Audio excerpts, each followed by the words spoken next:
ஓம் ஸ்ரீ ராகவேந்திர சுவாமிகள் திருவடியிலே சரணம். நவபிருந்தாவனத்தின் அந்த 9 மகான்களின் திருவடியிலே சரணம். வணக்கம். ஆர்கே டில்லிபாபு பேசுகின்றேன். உலகத் தமிழர் அனைவருக்கும் நீங்கள் அளித்து வருகின்ற மகத்தான ஆதரவுக்கும் அன்புக்கும் மிக்க நன்றி. நாம் இன்று பார்க்க இருப்பது மார்ச் மாத பலன்களை பற்றி பார்க்க இருக்கின்றோம்.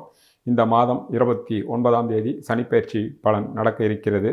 ஏற்கனவே சனிப்பெயர்ச்சி பலனை மிகவும் விரிவாகவும் விளக்கமாகவும் வெளியிட்டுள்ளோம். பார்க்காத நண்பர்கள் பார்த்து கொள்ளுங்கள். மிக விரைவிலே மே மாதம் குரு பயிற்சி பலனும் ராகு கேது பயிற்சி பலனும் வர இருக்கிறது. அதனால் சப்ஸ்கிரைப் செய்யாத நண்பர்களும் சப்ஸ்கிரைப் செய்து கொள்ளுங்கள். முக்கியமாக சனிப்பயிற்சி பலனை பார்க்காத நண்பர்கள் பார்த்து பலனடையுங்கள். இப்பொழுது நாம் மார்ச் மாதத்திற்குண்டான பலன்களை பார்க்கலாம். சிம்மராசிக்காரர்களுக்கு மார்ச் மாத பலன்களை பார்க்கலாம். உங்களுடைய ராசிநாதன் 7 இருக்கின்றார்.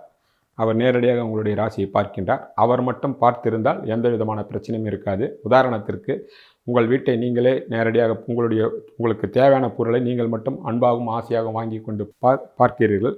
உங்களுக்கு ஆகாத உங்களிடத்தில் இருந்து அந்த பொருளை பிடுங்கக்கூடிய உங்களோட பலமான எதிரியும் சேர்ந்து பார்த்தால் உங்களுக்கு எப்படி ஒரு நடுக்கம் வருமோ அப்படிப்பட்ட நிலைமை தான் இந்த மாதத்தில் உங்களுக்கு 14ஆம் தேதி வரை. காரணம், உங்களுடைய ராசிக்கு ஆகாத சனியும் உங்கள் ராசிநாதன் சூரியனுடன் சேர்ந்து உங்களுடைய ராசியை பார்ப்பதினால் எதிலும் நீங்கள் எச்சரிக்கையாக இருக்க வேண்டும், நிதானமாக இருக்க வேண்டும். உடல் விஷயத்தில், உள்ள விஷயத்தில், உடல் ஆரோக்கியத்தில், மற்றவர்கள் விஷயத்தில் என்று சகல வகையிலும் நீங்கள் எச்சரிக்கையாக இருக்க வேண்டிய காலகட்டம் இந்த மார்ச் மாதம் 14ஆம் தேதி வரை. 14ஆம் தேதிக்கு பிறகு அவர் 8 மறைவார். 8 மறைந்தாலும் அங்கு உச்ச சுக்கிரனுடன் சேருவதாலும் குருவினுடைய பரிவர்த்தனையாலும் அவருக்கு பலம் ஏற்படும். அதன் பிறகு நிலைமை சீராகும். அதன் பிறகு உங்களுக்கு எந்த விதமான பிரச்சனையும் இருக்காது. இந்த மாத கடைசியில் அஷ்டம சனியும் உங்களுக்கு ஆரம்பமாகிறது. 7 இருக்கக்கூடிய சனி பகவான் 8 செல்வார். அப்பொழுதும் ராசிநாதன் அங்கே இருப்பார். அதனால் இந்த மாதம் முழுக்க நீங்கள் எதிலும் விழிப்புடன் இருக்க வேண்டும் என்பது தெள்ள தெளிவான உண்மையாகும். ஆனால் ராசிநாதன் குரு வீட்டில் இருப்பதனால் அடிப்படை உங்களுடைய மதிப்பு, மரியாதை, அந்தஸ்து, கௌரவத்திற்கு பெரிய பாதிப்பு இருக்காது. ஆனால் 14ஆம் தேதி வரை ஏதாவது ஒரு விதமான பிரச்சனைகள் வரும் என்பதால் மிகவும் நீங்கள் எச்சரிக்கையாக இருக்க வேண்டும் என்பதே சிம்மராசிக்கு 1ஆம் வீட்டு பலன்கள் மிக தெளிவாக தெரிவிக்கின்ற விஷயங்களாகும்.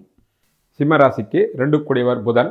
அவர் 8 நீசபங்க ராஜயோகத்தோடு இருக்கின்றார். உச்ச சுக்கிரனுடன் சேர்ந்ததினால் அவருடைய புதனுடைய பார்வையும் சுக்கிரனுடைய பார்வையும் சிம்மராசிக்கே யோகத்தை கொடுக்கக்கூடிய குருவினுடைய பார்வையும் செவ்வாயினுடைய பார்வையும் 2ஆம் வீட்டிற்கு கிடைப்பதினால் 2ஆம் வீட்டிலே ராகு கேது சம்பந்தம் இருந்தாலும் 2ஆம் வீடு பலமடைகின்றது. அதனால் எதிர்பாராத தனப்பிராப்தி, அதிர்ஷ்டம், குடும்பத்தில் மகிழ்ச்சி என்று பல வகையான நன்மைகள் நடக்கும். உங்களுடைய ராசிநாதன் சனியுடன் சேர்ந்திருப்பதினால் உள்ள பாதிப்போ உடல் பாதிப்போ மற்ற விஷயங்கள் உங்களுடைய மதிப்பு மரியாதையில் ஒரு சில சங்கடங்கள் வந்தாலும் குடும்பத்தில் பிரச்சனை இருக்காது. மகிழ்ச்சி பொங்கும். தனவரவு அதிகமாக இருக்கும். எதிர்பார்த்ததை விட அதிகமாக ஒரு சிலருக்கு சொந்த ஜாதகத்தினுடைய தசாபுத்தி அடிப்படையிலே பெரிய அளவு பணம் வரலாம். குடும்பத்தில் சுப நிகழ்ச்சிகள், பொன்பொருள் வாங்கக்கூடிய யோகம் எல்லாம் பல வகையில் நடக்கும். அதற்கு காரணம் முக்கியமான 4 கிரகங்கள் 2ஆம் வீட்டை பார்ப்பதே அதற்கு முழு முக்கிய காரணமாக ஆகும். அதனால் குடும்பத்தில் சந்தோஷமும் பணப்பிரச்சனையும் இருக்காது என்பது தெளிவாக தெரிகின்ற உண்மை. பணம் விஷயத்தில் அப்படிப்பட்டவர்கள் அதிகமாக பணம் இருந்தால் நம்பிக்கையான இடத்தில் சுப முதலீடுகள் செய்யலாம். பூமி சம்பந்தப்பட்ட விஷயம் பூமிகள் வாங்கலாம், அல்லது பொன்பொருளை தங்கங்கள் வாங்கலாம்.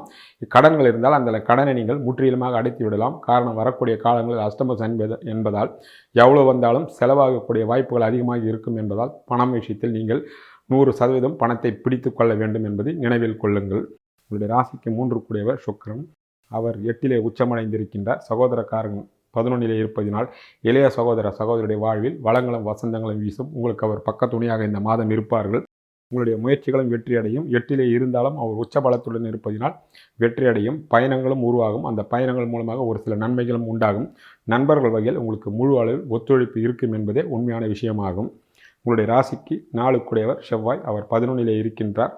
4ஆம் வீட்டை குரு பகவான் பார்வை செய்கிறார். 4ஆம் வீட்டிற்கு 5 கிரகங்கள் சாதகமாக இருப்பதினால் வீடு, வண்டி, வாசல், வாகனங்கள் உங்களுக்கு சேர்க்கைகள் உண்டாகும். இடமாற்றங்கள் உண்டாகும். வாகனங்கள் விற்கலாம், வாங்கலாம். இருக்கின்ற குடியிருப்புகளை விட்டுவிட்டு வெளியில் செல்லலாம், அல்லது இதைவிட வசதியான குடியிருப்புகளுக்கு செல்லக்கூடிய வாய்ப்புகள் உண்டாகும். தாயினுடைய உடல்நலத்தில் கூடுதலான ஆரோக்கியம் இருக்கும். உங்களுடைய உடல்நலத்தில் மட்டும் நீங்கள் கூடுதலான அக்கறையை செலுத்திக் கொள்ள வேண்டும். மற்றபடி 4ஆம் வீட்டின் மூலமாக சுப விரயங்களோ சுப செலவுகளோ ஆவதற்கு வாய்ப்புகள் உள்ளது. ஒரு பக்கம் அஷ்டம சனி நடந்துவிட்டால் ஒட்டுமொத்தமான வாழ்க்கையை முடிந்தது என்ற முடிவுக்கு வராதீர்கள். அது ஒரு சில பாதிப்புகளை தரும். ஆனால் மற்ற விஷயங்களெல்லாம் சாதகமாக இருக்கும் என்பதையும் சிம்மராசிக்காரர்களும் ஆண்களும் பெண்களும் தெளிவாக நீங்கள் உணர வேண்டும். ஒரே மாதிரியாக அஷ்டம சனி வந்துவிட்டது என்ற பயமெல்லாம் உங்களுக்கு தேவையில்லை. எந்தெந்த வீட்டிற்கு கிரகங்கள் சாதகமாக இருக்கிறதோ அந்தந்த வீட்டிற்கெல்லாம் உங்களுக்கு நல்ல பலன்கள் நடக்கும் என்பதே உண்மையான விஷயங்களாகும். அந்த வகையிலே 4ஆம் வீட்டிற்கு பல நல்ல விஷயங்கள் இந்த மாதம் நடப்பதற்கு கூடுதலாகவே வாய்ப்புகள் உள்ளன. உங்களுடைய ராசிக்கு 5 கூடியவர் குரு பகவான். அவர் பரிவர்த்தனை யோகத்தோடு 10லே இருக்கின்றார். யோகத்தை கொடுக்கக்கூடிய செவ்வாய் 5ஆம் வீட்டை பார்ப்பதினால் உங்களுடைய பிள்ளைகள் வாழ்வில் வளங்களும் வசந்தங்களும் வீசும். பிள்ளைகள் வகையில் கடன்களும் வரும். அந்த கடன்கள் நீங்கள் சுப கடன்களாக எடுத்துக்கொள்ளலாம். ஏன் கடன் வரும் என்றால் 5ஆம் வீட்டுக்கு 6லே குரு பகவான் இருப்பதினாலும் 5ஆம் வீட்டிற்கு விரைய 4ஆம் வீட்டை குரு பகவான் பார்வை செய்ததினால் வரும். அது சுபவிரயமாக எடுத்துக்கொள்ளலாம். 4, 9 கூடிய செவ்வாய் 5ஆம் வீட்டை பார்ப்பதினால் பிள்ளைகளுடைய வளர்ச்சி நிச்சயமாக அற்புதமாக இருக்கும். வளர்ச்சியை நோக்கி உங்களுடைய குழந்தைகளுடைய பயணங்கள் செல்லும். அதை கண்டு உங்கள் மனம் மகிழக்கூடிய வாய்ப்புகளும் கட்டாயம் உருவாகலாம் என்பதே உண்மையாகும். உங்களுடைய ராசிக்கு 6 கூடியவர் சனி பகவான். அவர் 7லே சனியுடன் இருக்கிறார். 6ஆம் வீட்டை குரு செவ்வாய் பார்ப்பதினால் போட்டியோ பொறாமையாளர்களோ எவ்வளவுதான் உங்களுக்கு கூட இருந்து குழிபறித்தாலும் நண்பர்கள் வகையிலும் உறவினர்கள் வகையிலும் எந்த வகையிலும் அதையெல்லாம் வெல்லக்கூடிய ஆற்றலும் வாய்ப்பும் 6ஆம் வீட்டின் மூலமாக கிடைக்கும். எதிரிகள் எவ்வளவுதான் தொந்தரவு கொடுத்தாலும் இறுதியில் நீங்கள் வெல்வீர்கள் என்பதே அதற்குண்டான அர்த்தங்களாகும். உங்களுடைய ராசிக்கு 7 கூடிய சனி பகவான் ராசிநாதன் உடன் சேர்ந்து 7லே இருப்பதினால் கணவன் மனுக்குள் ஒற்றுமையாக இருக்க வேண்டும். திருமணமாகாத இருக்கின்ற இளைஞர்களும் இளம்பெண்களும் இந்த மாதம் சற்று கூடுதலான முயற்சி செய்தால் 14ஆம் தேதிக்கு பிறகு அந்த முயற்சிகள் வெற்றியடையும். மற்றபடி முதலில் சொன்னது போல எல்லா வகையிலும் நீங்கள் விழிப்பாக இருக்க வேண்டும். இருவரும் சேர்ந்து உங்களுடைய ராசியை பார்ப்பதே அதற்கு முழு முக்கிய காரணமாக அமைகின்றது. உங்களுடைய ராசிக்கு 8 கூடியவர் சுக்கிரன். அவர் 10லேயும் 10 கூடிய சுக்கிரன் 8லேயும் பரிவர்த்தனை யோகத்துடன் இருப்பதினால் 8ஆம் வீட்டின் மூலமாக எதிர்பாராத தனப்பிராப்தியோ அதிர்ஷ்டங்களோ திடீர் யோகம் வரலாம். ஆனால் பாதிப்புகள் 8ஆம் வீட்டின் மூலமாக பெரிதாக வராது என்பது தெளிவு.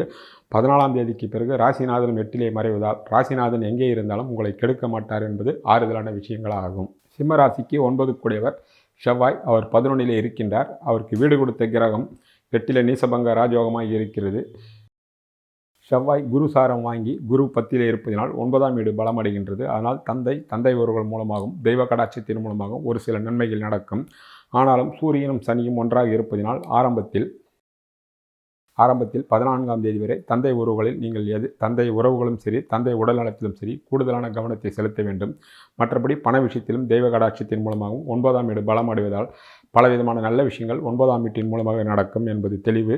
திடீர் அதிர்ஷ்டம் வருவதற்கும் எடுத்த காரியங்களில் வெற்றி அடைவதற்கும் கூடுதலான நல்ல பலன்கள் நிச்சயமாக செவ்வாய் பகவான் கட்டாயம் தருவார் என்பதை நீங்கள் நம்பலாம். உங்களுடைய ராசிக்கு 10 கூடியவர் சுக்கிர பகவான். அவர் 8லே இருக்கின்றார்.